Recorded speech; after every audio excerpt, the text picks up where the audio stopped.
Amen. All right, how are we doing this morning? How many people here are football fans and you're excited about today's games? Okay, a couple of you. All right. How many of you are like cheering for the Jacksonville Jaguars? Okay, you won't say anything, but you'll raise a hand. That's good. There was actually a fan who from Jacksonville who got a tattoo. Did you guys see this? It said Jacksonville Jaguars Super Bowl 52 champions. And so that's pretty presumptive, especially when you're going up against the Patriots today. So I guess we'll see. But it's that sort of like affection and devotion toward a team, which kind of is inspiring, and it kind of makes you think that guy's a little weird. Am I right? I mean, you're just like, hey, he's a little bit off. But we do all sorts of stuff when we love something. When we show our affections, especially when it comes to sports and all sorts of crazy things. We'll paint ourselves up, we'll wear all sorts of jerseys. We'll do that. And it's not just sports. We do this especially when we're dating. You guys know this? Like you will do extravagant, extraordinary lengths for the person you're in love with, probably more so than you ever will after you're married, which is awful, and you shouldn't do it that way. But that's just the way it goes. But how many of you kind of like put a lot of time and effort, for those of you who are married, into your engagement? Do you guys remember getting engaged? Like you kind of put a lot of thought into that, a lot of planning, a lot of effort, and a lot of money went into that. In fact, for me, back in November of 2010, I was ready to ask Adrian to marry me. All right, and I was trying to figure out how to do it. I wanted to do it big. I wanted to make like this is good. I was thinking at a stadium somewhere with the airplane flying over. I was like, that might be a little too cheesy. I didn't know if I could go that way. And so I came up with this plan. I was speaking in Orlando, and so I had friends there. So I bought Adrian a plane ticket. She was teaching at the time, so I had to knock this out in a weekend, okay? And so I bought her a plane ticket. She flew out Friday night, and she came and stayed with my friend in Orlando. And the next morning, Saturday morning, we went to Disney World. And isn't that fun? Yeah, I got it on Disney World, yeah. Ladies everywhere, and like, because she's a princess, right? Yes. Okay, it's working so far. So then we're doing well, and do you guys know the big castle, and they sing the Dream a Little Dream with me, that thing? And so Adrian has to go to the bathroom, and I was like, oh man, that could have been a more perfect opportunity.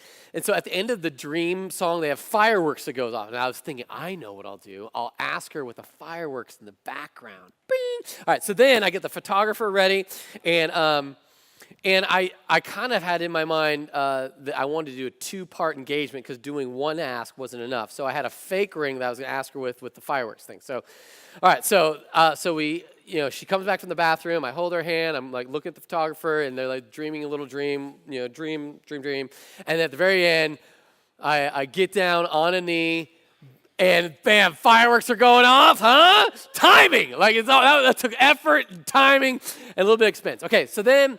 I had this Claire's, the Claire's fake engagement ring. All right, so I had that, and I said, I don't have the ring yet, so this will do right now because I really want to get engaged. And besides, her mom already bought the wedding dress. So anyway, so then I'm like, hey, but I really want to go. I got some things I need to do up in New York, so let's get on an airplane. So we got on a first class. Okay, this is a first class airplane that had the seats that you like lay down. It was like, and so we're both like, this is awesome. And we're watching like a movie, like full screen on the first class, and like people are bringing like champagne and all sorts, like, yeah, we're awesome. All right. So then we land into JFK. We got a hotel, 2 rooms, by the way, because that's how you do it when you're not married.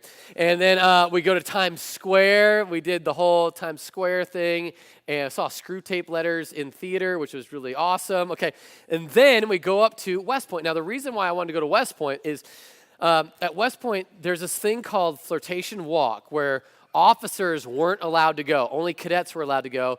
And the reason why officers weren't allowed to go, it's the only place where you could have PDA. You guys know what PDA? Personal display of affection. All over the rest of West Point, you couldn't have PDA, but here at Flirtation Walk, you could. It was like you could hold hands. All right, so my dream always was to come to this rock, which is called Kissing Rock. All right, and so the legend goes that at one time, a cadet took a girl down and asked, went in for the kiss, and she refused, and a piece of that rock fell off and crushed her. And no one has ever been denied since. So I was like, it's always been my dream that it had always been my dream that I asked the woman that would marry me ever since I was a cadet that I'd ask her right here. So I had the ring, right? And so when I did it at Disney World, I didn't have a chance for a speech because I was really worried about the timing. I was like, okay, here we go, and now, so here. She's wearing heels to get down here, so it doesn't look like it's that treacherous, but it was. You have to come down the steep incline, and you have to hold it the whole time, which is probably the whole point of that. And so anyway, we get to Kissing Rock, and I do a little speech, and I'm like, I pull out the real ring, and will you marry me? And of course, she says yes again, and it was just a really sweet time. And that for me was like, oh wow. Now listen, that took a lot of money, that took a lot of effort. But it was a display of affection because I was so excited then, and I'm even more excited now, but at that moment, it was for different reasons. And I was really excited about asking her to marry me. It was just like, yes, this is the coolest thing. All right. Now, here's why I bring all that up, because there's a part of you, Chris, why would you you were in ministry. Why would you spend that much money on that extravagant? You guys could have gone to McDonald's and just asked her over a French fry, and it would have been fine, right? I got some criticism because of that, and then there's other people that are just like, marriage, well, I'd never do that. That's just idiotic, right? So I've gotten kind of like that, and then of course, all ladies everywhere are like, you're the best, and I'm like, I know, so it's fun. But here's the thing. At some point, our affections, okay, are you with me? Our affections are going to intersect with Jesus. And when our affections intersect with Jesus, we're going to have a choice. And are we going to go to extraordinary lengths for him, or will we go to extraordinary lengths for ourselves, or will we use Jesus simply as currency to get what we want? And that's where we're going this morning. Matthew chapter 26 is where we're going. We're in a new series. Today's day one. So if you're just joining us, this is day one of a 12-part series. I know you're like, 12-part. We're taking Matthew's passion. We're following all the way up to Easter where the resurrection happens. I'm pretty excited about that. So this is the journey of Jesus from Matthew 26 through Matthew 28, and we're going to walk through it. Now, there's a story arc that happens. Are you guys familiar with TV shows and story arcs? Okay, so if you watch any, how many, if you're a Stranger Things person, or like me, I'm on MacGyver right now. I love MacGyver back in the 80s, so I love MacGyver now, okay? And so there's a story arc in every show of a greater picture, and every episode moves you a little bit closer to the ultimate thing. But within each show, there's an entire episode of a story arc within that. So that's what's happening in each one of these episodes. We're moving towards Jesus dying on the cross for the sins of the world and then being raised from the dead as the ultimate climax. But here we're going to watch as Matthew writes in an episode for us in Matthew 26 as we discover the heart of our affections and where they should be going. Are you guys with me? Yeah. Matthew 26, verse 1. If you don't have a Bible, we already passed this out. Do we have a Bible? Raise your hand in the air, wave them like you do care, and a Bible will come to you. But we're going to be on page 831 in the Bibles we passed out. All right, so chapter 26, verse 1. Here we go. When Jesus had finished all these sayings, he said to his disciples. Well, let me back up. You're like, what sayings did he just say? Back in Matthew 25, he pretty much lays it all out. Hey, guys, check it out. I'm going to be one day ruling the world, judging everybody, and so he who has ears to hear, let him hear. And everyone's like, cool, I'm down with that. And now he's going to say something really strange. So he backs that up with him being the judge over everything. And they said to his disciples, you know that after 2 days, the Passover is coming, and the Son of Man will be delivered up to be crucified, which seems to counteract everything he just said in chapter 25. But we're going to stick with 26 because this is talking about the exact reason why he came. First off, he mentions Passover. If you're not familiar with Christianity or Judaism, Passover is it's the final plague. Do you guys remember the plagues that the Egyptians received because they would not let my people go? There was Moses who goes, let my people go. Remember that? That's Moses.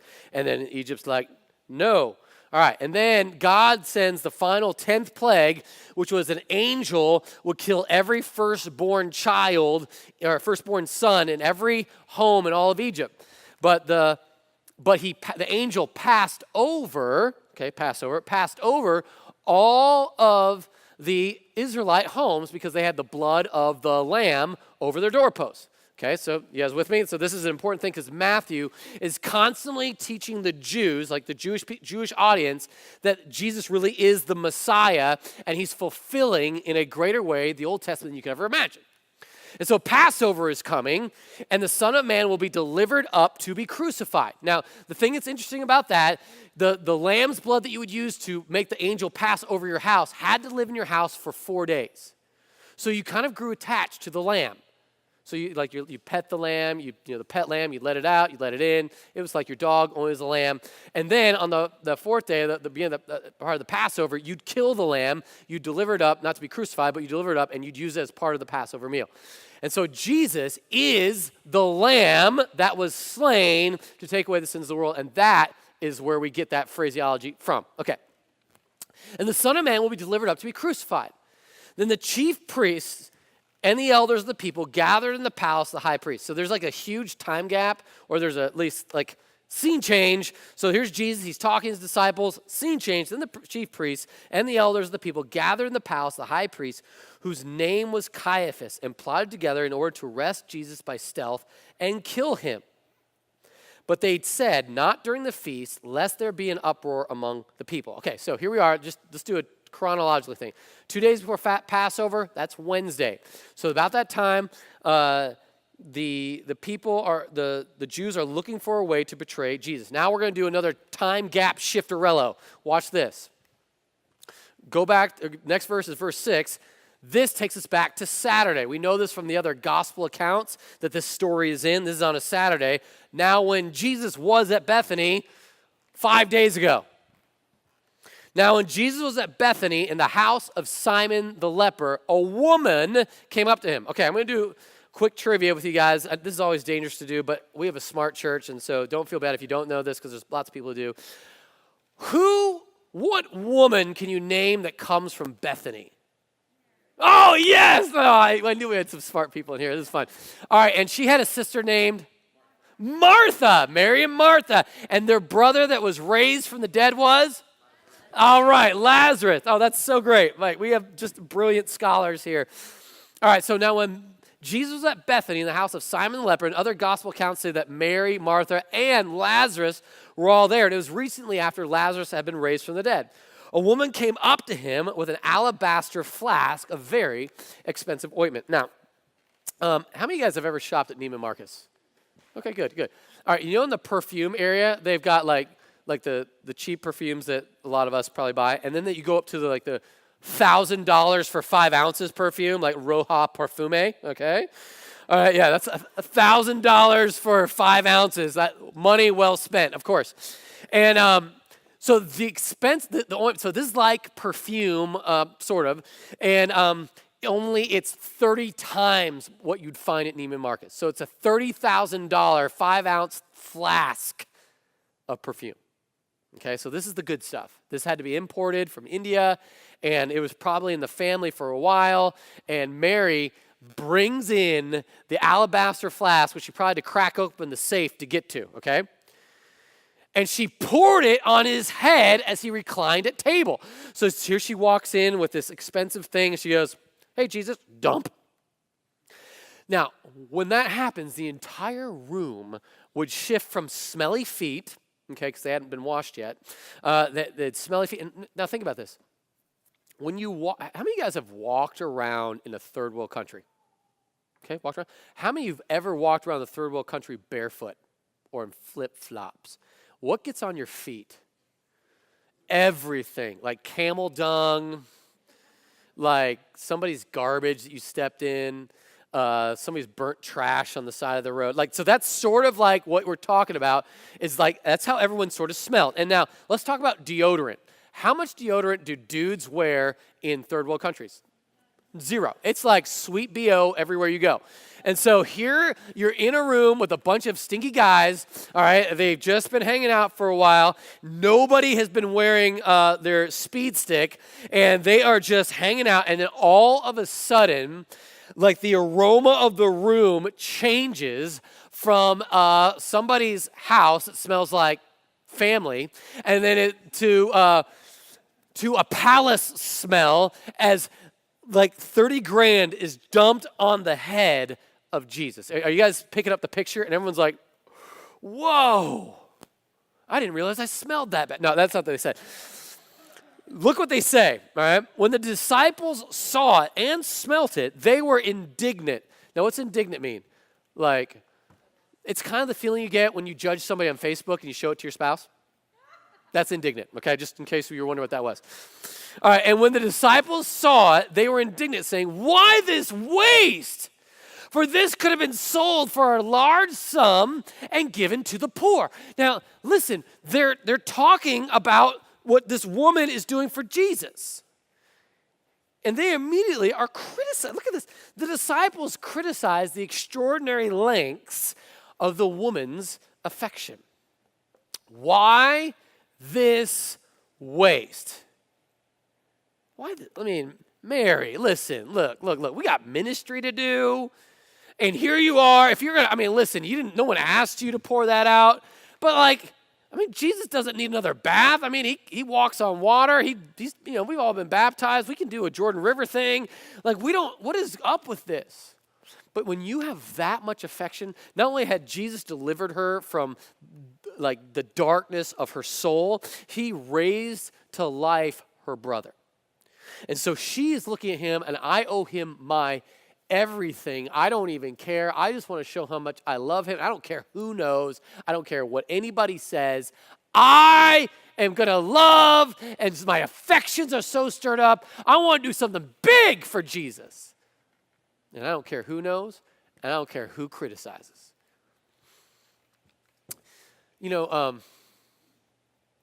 There's some times in my ministry I've done some unproud things, and this is sort of one of those. So in my 20s, I was doing ministry. I was still in the Army, what I'd do is in Colorado, and I'd take a group of young adults, and we'd travel over the country, and I'd speak or whatever. We'd try and lead people to Christ all over the place. And I had this one woman with me who was a little bit more, let's just say, way more spiritually inclined. So while we're talking about logistics, she's just like, well, the Lord's all going to take care of it. And she'd float around, right? But she was really gifted with video. And so she made some really sweet videos for me. And so I was just sort of grateful for that. And so I kind of had to endure the overly spiritual everything. And so one day we were in Atlanta, and we had to get somewhere, and so we had to leave by 7:30. And so I said, everyone, we're going to do, stir up our affections for Jesus in the morning, get your quiet time in, and we all need to go. So everyone did that, and everyone's all ready to go. We're all loading up the car, and I go, hey, where's that girl? And all of a sudden I hear there's a little pond area at the place we're at, and across the pond this girl is singing to Jesus. She's like, la la la, and it sounded sort of like that, and I couldn't understand her words, and so I'm just indignant. I was like, really? Right now we're going to, okay, here's your display of loving Jesus. We've got to go. I understand that you need to do your worship thing. You can do that in your own time. But we have ministry to do. And this is the part I'm not proud of. I started to sort of mock her. I'm like, hey, do you want to start? I was all bad. It was bad. I was in my 20s. I just didn't know what I was doing. I was an awful person. Anyway, so I was like, what are you doing? We need to go. Let's wrap it up. And you know what's so crazy? She didn't get angry about that, at least to my face. And that was 13 years ago. And I still think about that. And I go, man, was it really that important? Did I really need to interrupt this woman's time of worship?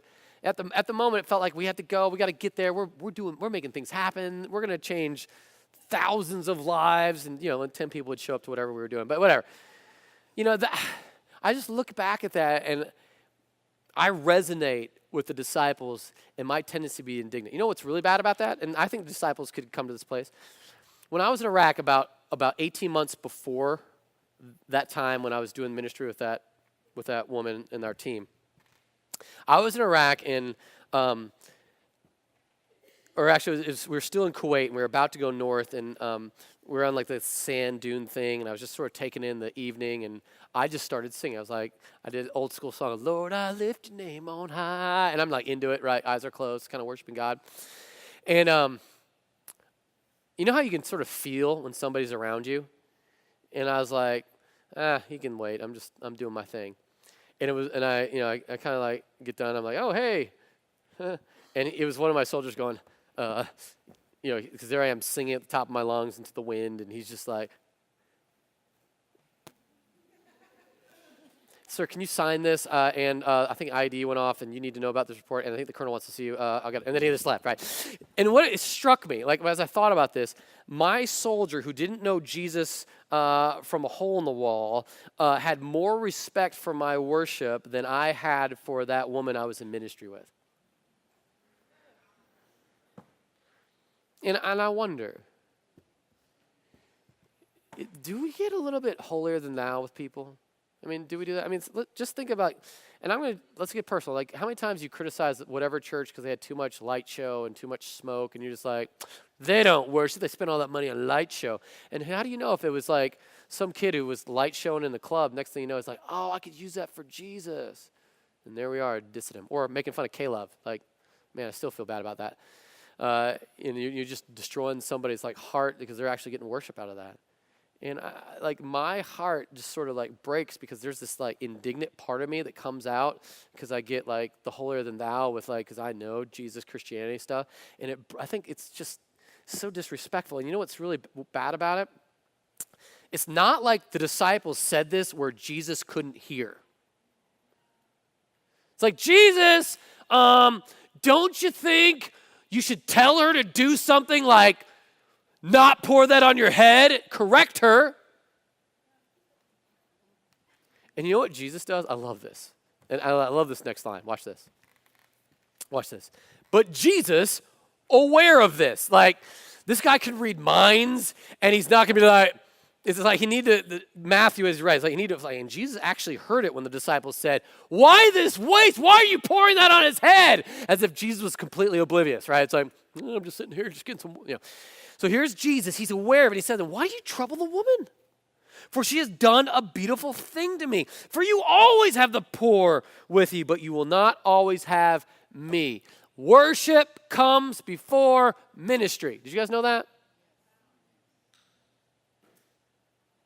We get this backwards. In our culture, we elevate ministry, serving the poor, doing really great things. I'm not saying those are bad things, but we elevate that above worship, and when you elevate it above worship, then Jesus gets taken out of it, and all of a sudden you have a lot of people doing great things for no reason.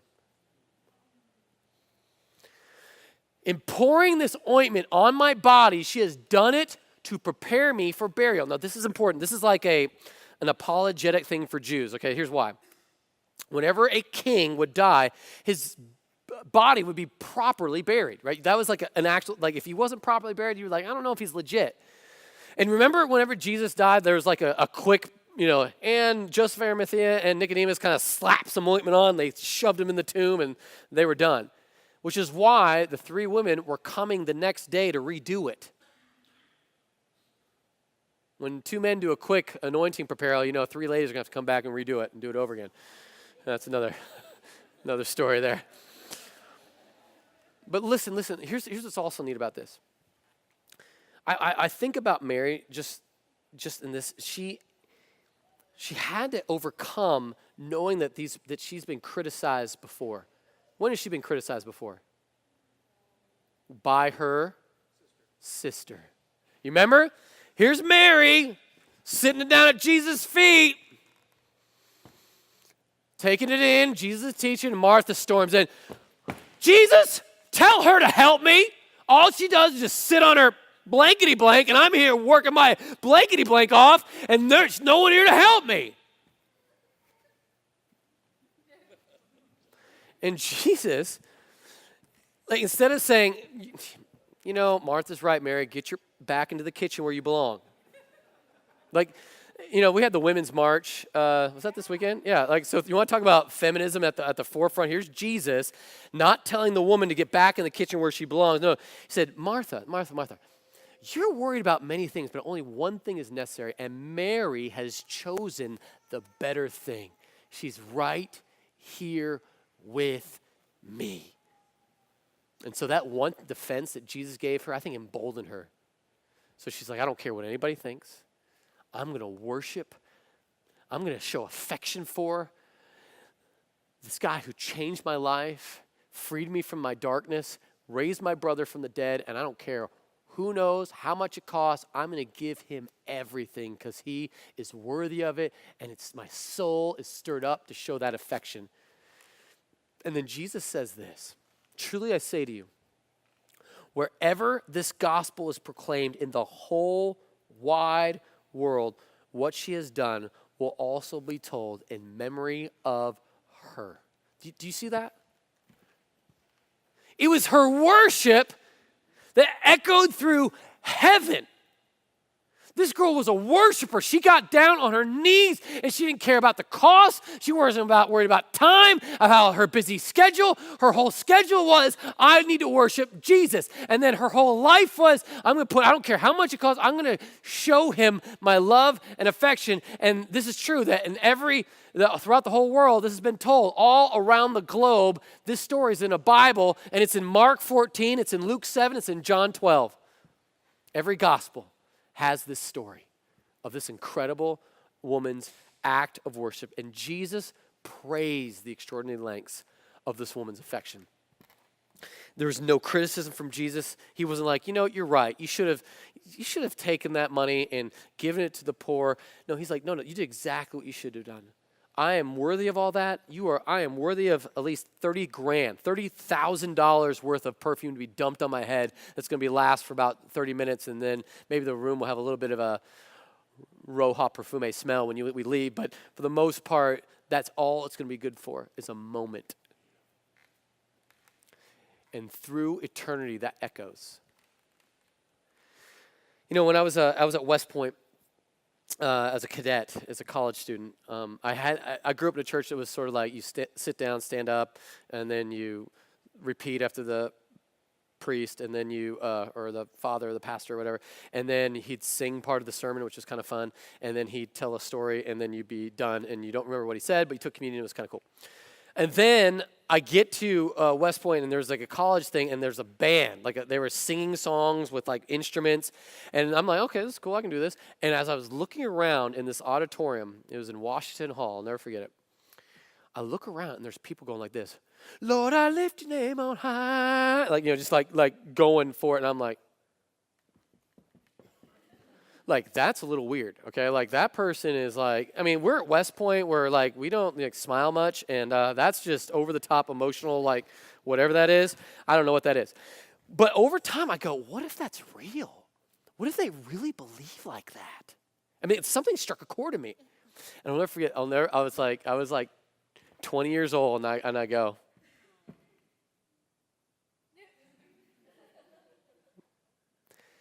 and then eventually I got to the place where I don't care. Who knows? Because, man, if Jesus is real and what he did for me on the cross, I want to worship with my everything because it's all that matters. The rest of the world goes strangely dim. You see, words of song start to mean something when you get it. In the light of his glory and grace, and you're like, oh, that's what those people were talking about. They sing cheesy songs with cheesy melody, but it's amazing because it's worship. And if you're not a Christian, you'll look at us like we're weird, as you should. But once you step over that line of faith, the world goes from black and white to vivid color. You're like, oh, it is that awesome.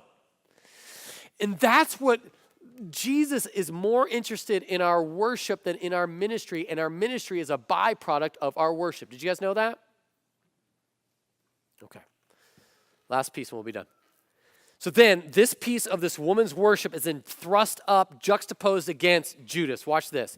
Then one of the 12, whose name was Judas Iscariot, this is like, dun, dun, dun, dun, that's you should hear Darth Vader's sort of theme song walk up. So whose name was Judas Iscariot, went to the chief priest and said, "What will you give me?" Now, I love this phrase because this is the heart of a person who does not get it.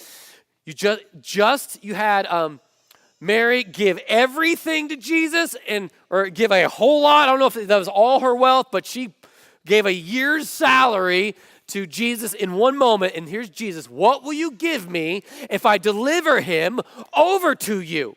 Do you guys have baseball cards back in the day? Like any of you guys? I had I'll never forget my Ken Griffey Jr. 89 Upper Deck rookie card. I'd be like, "What do you give me?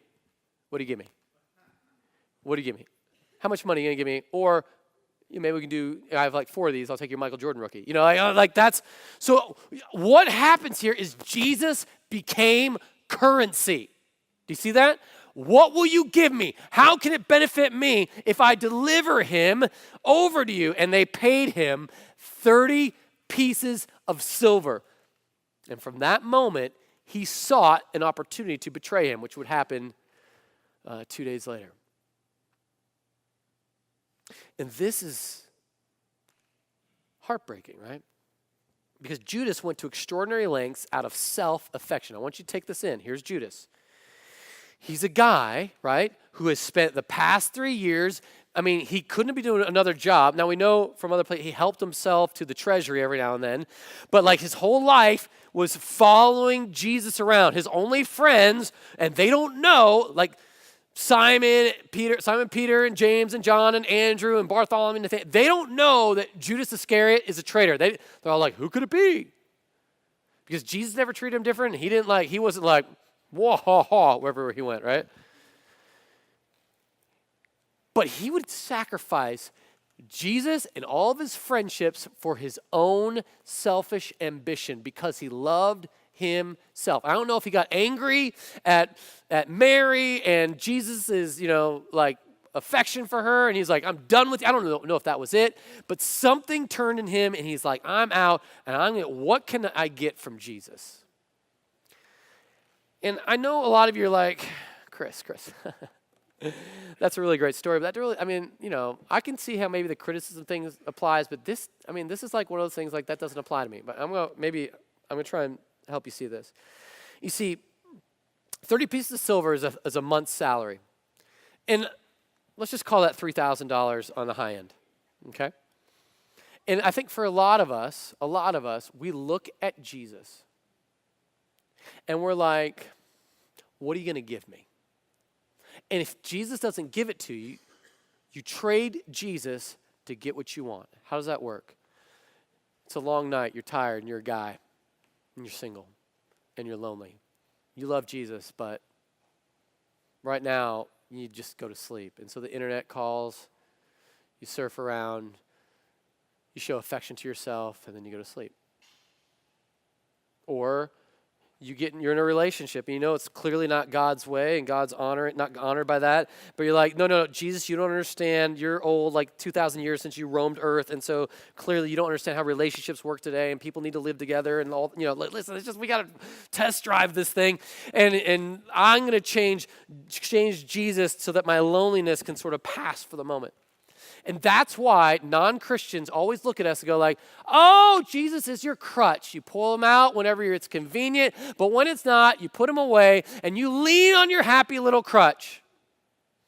That's the criticism we as Christians get, and it's deserved because a lot of us do that. There's a darkness in our heart that when we are not relying on God's Spirit, when we're not relying on him, we always go back to, "I want to please me. I want Amazon Prime now." And that heart is exactly what Judas has, and he can't overcome it. And so I want you to think about that because at your work, there's always a choice, and you're like, no, Chris, you don't understand. If I don't do this, and then there's a chance that someone might, they wouldn't understand the situation, and then I might get fired if I were to be up front, and then I'd say, "Do you trust Jesus or not?" Chris, you don't understand. I'm lonely and like God put this person in my path and maybe I could lead them to Jesus. Do you trust Jesus or not? Is Jesus your affection? Is that the one that stirs you up, or is it another person? Or I really would love to love my spouse like Jesus loved the church, but I mean, you don't know who I have to live with. Did Jesus die on the cross for your sins?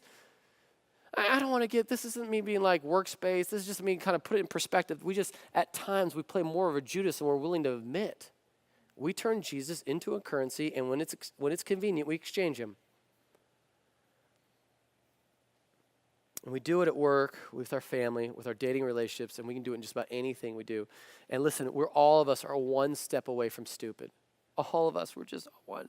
And we're one step away for selling Jesus out for 30 pieces of silver. And don't think that the enemy doesn't know that about you. And so what Jesus is going to do, which I'm so grateful for this, is that he's going to go to the cross. And then when Peter sells Jesus out to a middle school girl who might think that he was with Jesus, he's like, I don't even know who Jesus is. Jesus would restore Peter. Judas would kill himself, so there's no opportunity for him to be restored. But you know what Jesus would do on that cross? And I want you to hear this. He would go to that cross and he would die. And he would take the pain of all your shame, all the dark secrets, all the stuff you stuffed down, all the stuff you don't want your spouse to know about, all of the stuff that you keep hidden and you want to just keep away from the world because you go, you don't understand. If everyone knew, they would judge me. They wouldn't know. Like, listen, you're no different than any other person here. The only difference is there's a freedom for those who claim Christ.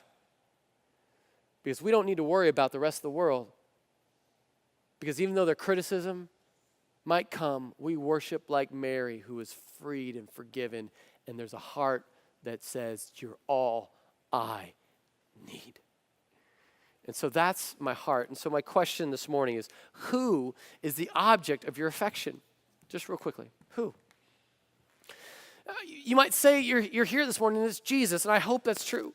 If it's true, are you willing to trade Jesus for convenience? Or if that's true, are you willing to criticize somebody else's worship just to kind of make you feel a little bit better about yours or lack thereof? My heart is that as Christians, we would have Jesus would be our all in all in our affection. We'd worship like Mary and just without regard for what it looks like, we would just give him our all. And whether that be humiliating to ourselves or not, we just say, Jesus, you're my everything. And then secondly, if you're not a Christian here, if you haven't accepted Christ into your heart, there is no possible way you can worship like that. You're a slave to sin. And on your best day, you can only hope to do the right thing for the wrong reason. And so the only thing I have asked you to do, would you mind, if you're not a Christian here, would you accept what Jesus did for you on that cross? That he died for you. He took your sin. He took your shame. He was on that cross for you and in your place. And then he was buried before we get a proper anointing of burial. But he rose from the dead. And if that's true, it's all that matters. Because this life is going to end. And everybody here is terminal. And all that's going to matter is your worship of Jesus. And will it echo through the halls of eternity of Jesus going, I remember him, I remember her. And that worship, when they simply came to the end of themselves, looked at me and said, please save me. And Jesus was glad to do it. His blood saved you. Now listen, that doesn't mean you're going to have a perfect relationship with Jesus. I know that because I don't have a perfect relationship with my wife. There's times when I've been selfish with her. There's times when she's been selfish with me. But we progressively go from this place of, Adrian, what are you going to give me, to, and it takes a little longer for me probably than most, but to eventually where I'm going, Adrian, how can I serve you? What is it that I could do for you that would bring you a joy, that you would see my affections for you? Not how I'm going to buy a tool set for you on Christmas so that I can do some more awesome things. but rather what would stir up your affections because mine are stirred up for you? How can I show that to you? And then you start to think that way about Jesus. Jesus, how can I live my life? What kind of differences can I make so that my heart and my soul is stirred up in worship, and that my time with you isn't a waste, but rather it's a worshipful experience that you are pleased with. And then from that worship, I go do your work of ministry. That's how it works. If you're not a Christian here today, my heart is that you would simply go, I believe that Jesus died on the cross for my sins, rose from the dead. You ask the Holy Spirit to come into your life, and he would transform you to make the person you're supposed to be. And then you get to experience that kind of love. Would you guys pray with me? Father, I'm so excited about all that you're doing, and I'm praying, Jesus, that we as a Christian body wouldn't simply sing songs of lip service, but rather have meaningful experiences of joy and hope and peace. And God, it would flow through our worship and the way we serve and the way we live for you on mission. And God, I'm praying that somebody here who doesn't know you, they would come to receive you as their Savior. They cry out, Jesus, save me. I believe you died on the cross for my sin. I believe you rose from the dead. Holy Spirit, come into my life. Transform me. Make me the person that goes from the gimmies to the I'm going to give you everything. I love you, Jesus. It's all for your glory.